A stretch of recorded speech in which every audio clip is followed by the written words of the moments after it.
mistake to do so. We also care because it's who we are. On July 5, 1776, the day after Philadelphia, the Virginia B team, the Virginia founders who were not in Philadelphia, met in Williamsburg, and they elected Patrick Henry governor. They wrote the Virginia Bill of Rights.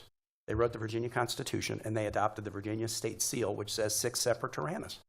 They used the future verb tense, not down with tyrants, we don't like tyrants, thus be it always, thus be it ever to tyrants. They viewed tyranny as a permanent fact of human nature.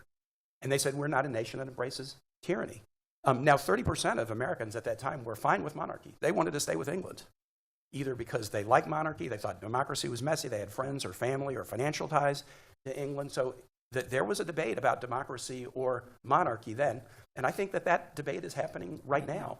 But we resolved it when we threw off divine right of kings, when we declared for democracy, however messy. We resolved it. And as we come up on 250 years, we're having that same debate right now. And I mean, And one last thing, George Washington.